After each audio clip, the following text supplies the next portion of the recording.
Thanks very much, Don, for that introduction.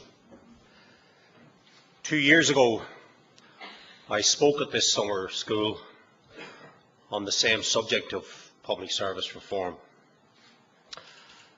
And on that occasion, I argued that trade unions needed to become advocates of real reform in the public service. And I want to begin this afternoon by saying that my strong belief in the positive role that trade unions can play in reform has not diminished. Indeed, it has been strengthened by the astounding events that we have experienced over the last 9 months.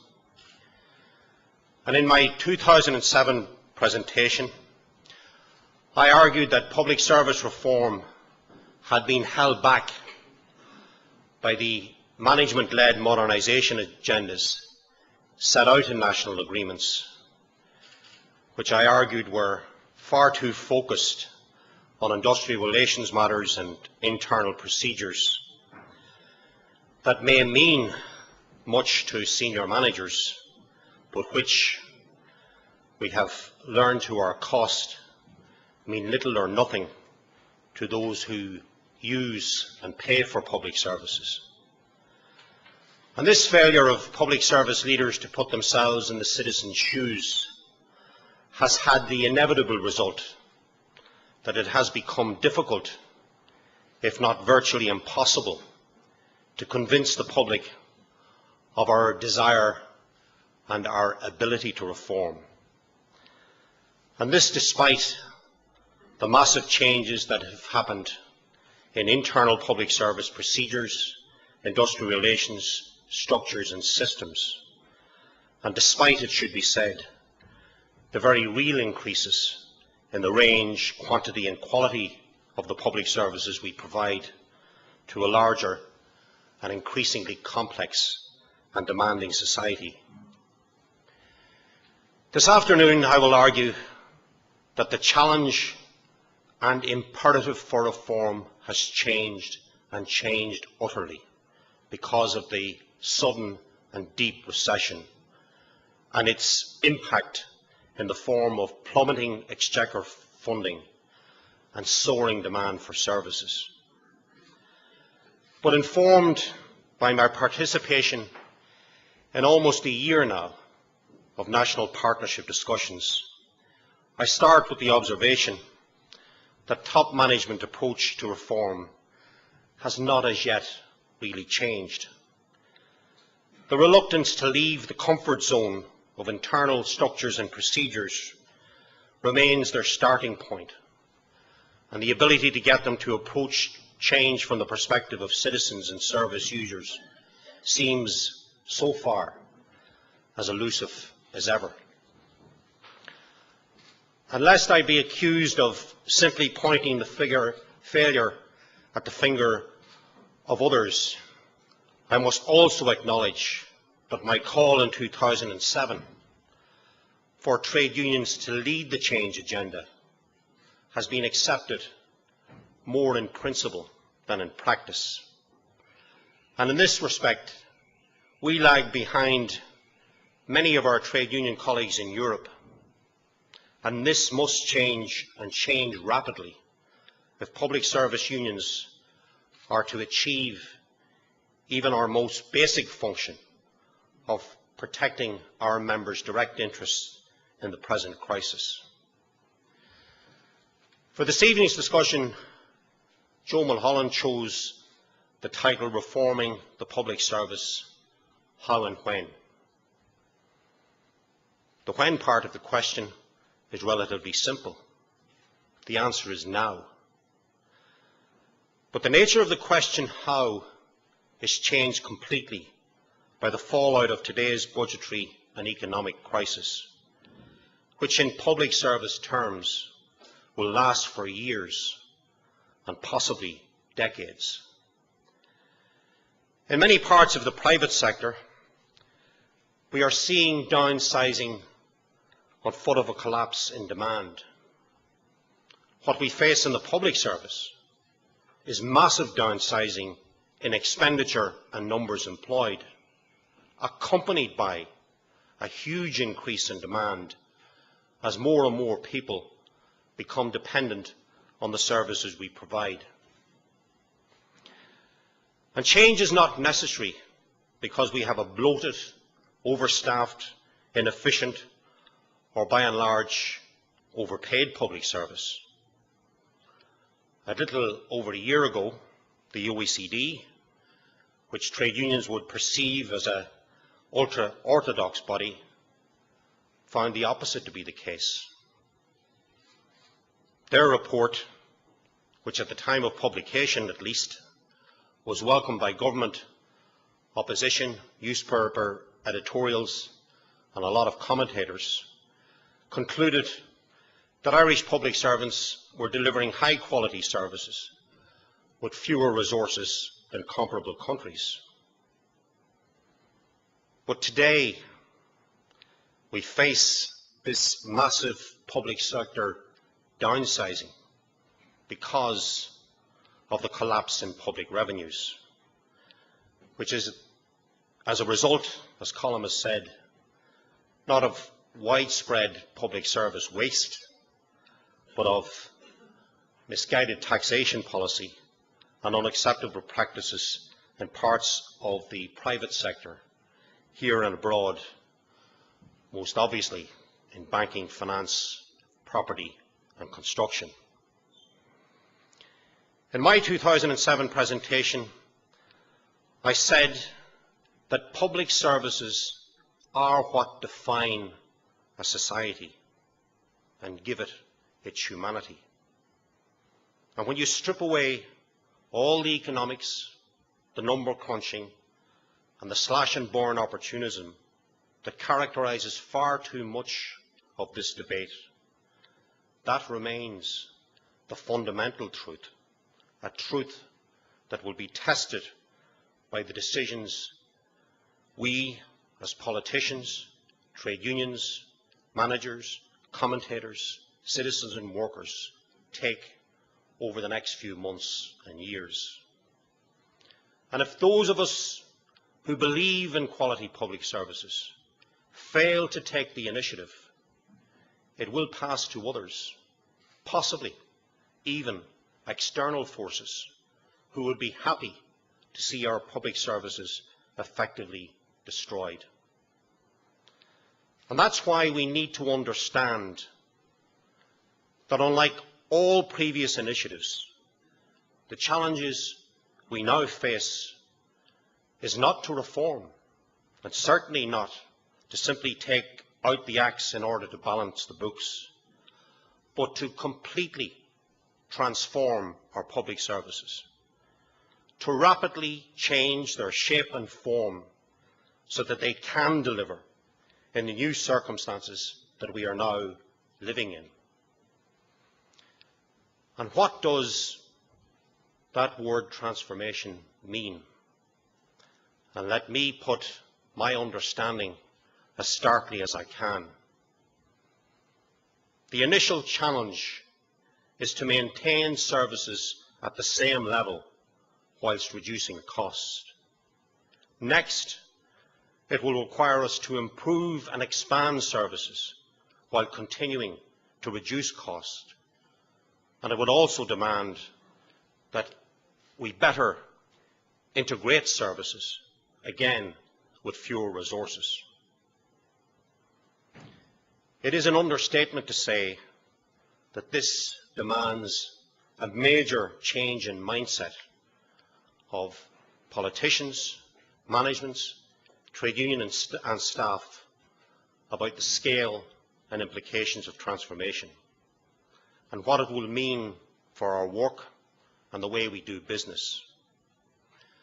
And in this context, the thoughtful citizen will be very wary of the concerted vilification of those who work to deliver public services and the systematic attempt by some to sideline the representative bodies, their unions. This, in my view, is extremely dangerous, not least because trade unions must have a key role in delivering the message of transformation and finding the solutions on the grounds if cooperation, rather than a confrontational approach to this major challenge, is to be found. That is what I and some other trade union leaders have been trying to do in recent discussions with government.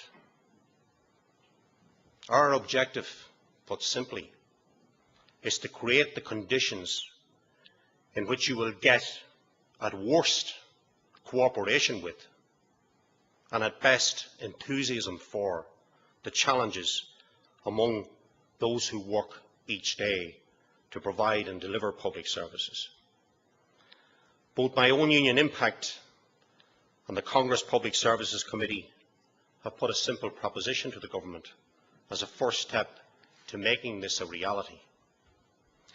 We have recognised that the collapse in government revenues is real, and that as a result, radical transformation is required to protect and enhance our education, health, local services, public administration, and all the other services on which all of us, or most of us as citizens, depend. And we have reminded the government and senior officials that those who work to provide public services are not the greedy, lazy bogeymen of newspaper myth. They are human beings who, like any other human beings, do their best each day to provide decent services within the resources, structures and constraints that they are asked to operate within. They're not overpaid fat cats either. The figures I've been given these by the Department of Finance, paint a very different picture. For the most part, our public servants are not highly paid. 255,000 out of a total of 310,000 are on gross salaries below 60,000 a year. And of that 255,000, nearly 60,000 are paid below a gross salary of 30,000 a year. 74,000 are paid between 30,000 and 40,000 a year, and 126 are paid within that band of 40 to 60 a year. In truth, there's only over 9,000, just over 9,000 people who are on salary scales above 100,000 a year. And I have emphasised that these are gross figures that take no account of the impact of the various levies, including the additional 7.5% pay reduction in the form of the pension levy which was imposed in March, which not surprisingly fails to feature in the headlines when comparisons are made between levels of public and private sector pay. And to humanise this story, I could show you scores, hundreds of emails I have received from people who work in the public service, earning just 30 or 40,000 a year, whose take-home pay has fallen by 50 euros a week, 75 euros a week, 100 euros a week plus. And these are people who describe their circumstances to me in terms of, my spouse worked in the private sector, they've lost their job, we're now depending on this reduced income. So to argue that these people should have a further 10, 20% or more taken from their purses or pockets and expect that they will then cheerfully and effectively contribute to the necessary transformation in our public services simply demonstrates, in my view, a fundamental inability to understand human nature.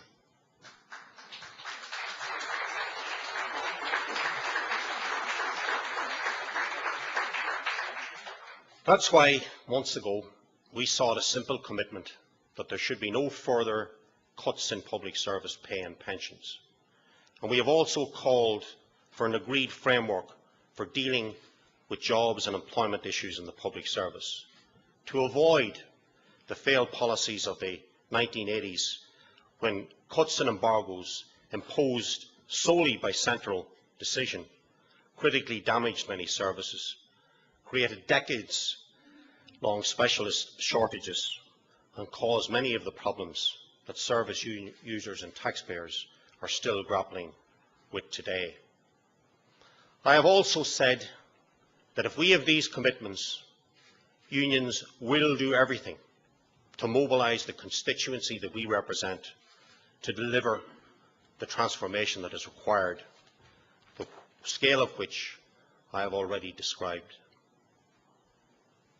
We understand what is expected of us.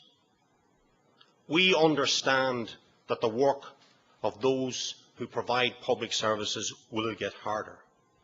We know that citizens will judge our performance on ease of access, timeliness, and the quality of the services they receive, particularly as the recession increases their dependence on public services. And we know that the constraints on scarce resources will intensify pressures to secure efficiencies and, above all, responsiveness to change priorities and imperatives. Handled properly, we're up for it. And I don't believe this approach need necessarily jar with that of the government. Because earlier this month, when the Taoiseach addressed the Irish Congress of Trade Unions conference in Tralee, he invoked the need for a partnership approach to public service transformation. He said he believes staff were willing to deliver more with less in a situation where people depended increasingly on public services. And he rejected the business as usual response and said that public service unions are necessarily part of designing and delivering the response. But this is high-risk territory. And let me use an analogy. All the stakeholders, the government, the unions, the politicians generally, the employers, the management bodies, the service users, taxpayers and workers, run the risk in this debate of disappearing into a Bermuda Triangle with three axes. The first axis is one where the government and the Department of Finance want to reduce spending by X, and the X is as much as 3, 4 or 5 billion, and decide the solution is that this requires huge cuts in payroll spending, which means cuts in jobs, pay, pensions, or some combination of the three.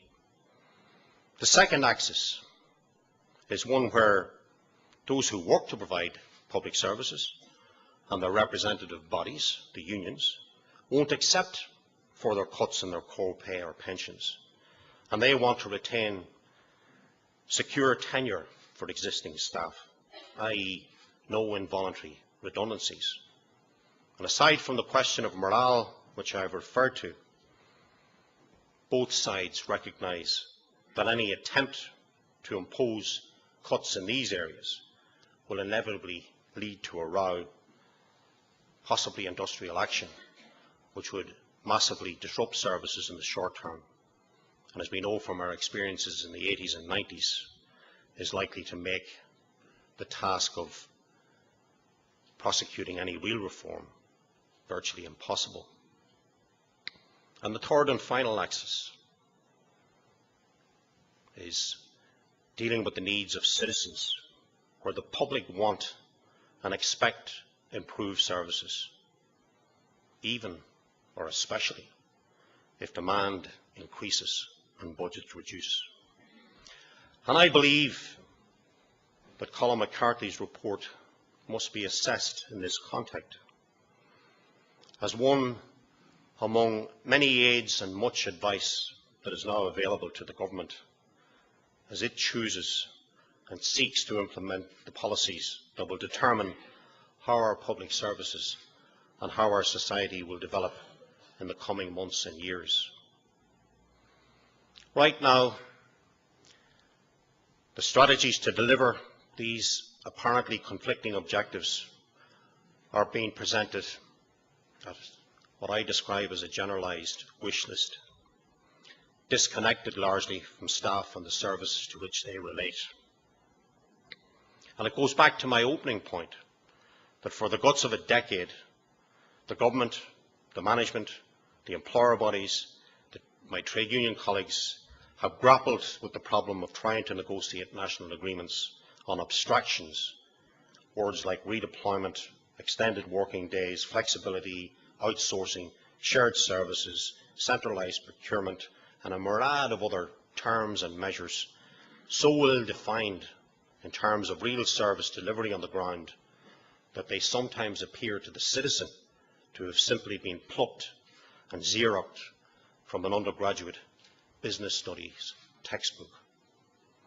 But of course these things can be real and meaningful, but they can only be real for any member of staff where they are applied to their personal working arrangements, and when the changes to these working arrangements are fully understood by them. And this is now the central dilemma which needs to be resolved in balancing national and local negotiations with unions so that we can deliver a real transformation agenda. And I believe this dilemma can be resolved by devolving the detail of change and transformation.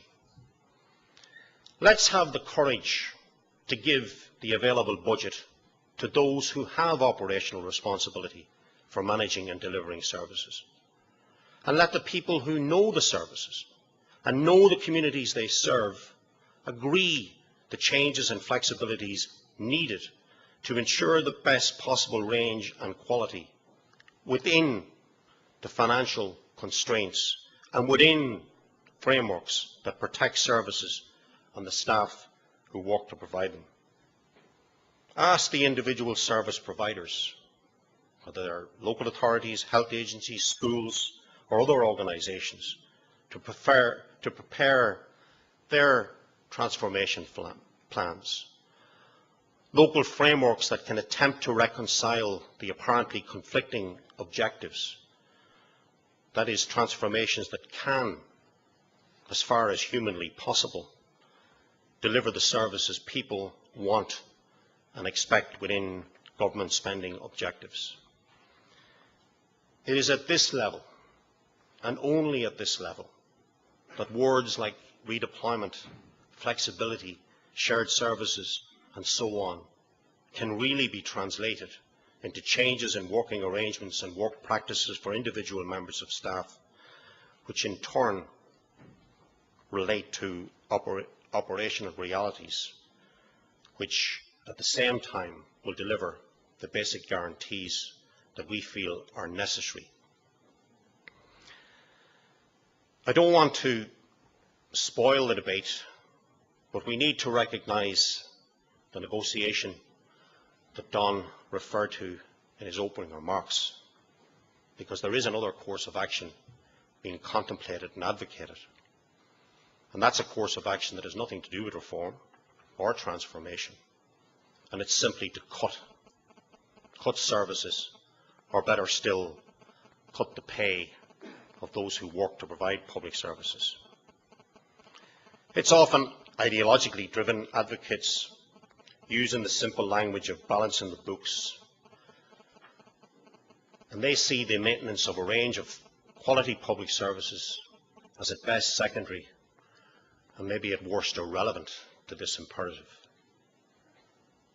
And their contempt for the ordinary working people who deliver services fairly drips from the airwaves and Sunday newspaper pages, to which the people I represent have little or no access beyond what are times the heavily edited letters page. And it's no accident that this chorus of criticism has increased in volume and intensity in the wake of the present economic crisis. And I believe this is designed to do two things. The first and immediate objective is to divert blame and accountability away from the real culprits in our current economic catastrophe. But the long-term objective is to ensure that once the taxpayer has cleaned up the wreckage, they can go back to business as usual. And that business as usual for millions of ordinary working people and their families has delivered little over the last few months, but reduced living standards, disappearing pensions and mass unemployment. The unavoidable logic of their position is that those who caused the problem, the greedy and selfish individuals and organisations that created this recession in the minds of many ordinary working people, should emerge from this crisis stronger and richer than before. And that, in my judgment, simply won't work. It won't wash with the citizens of this country.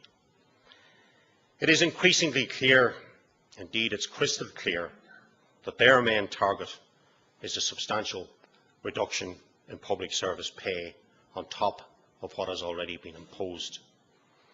And it's equally clear that they have more than one ear in government whose refusal so far to rule out public service pay cuts speaks volumes more than I have time to do at this late stage in my presentation.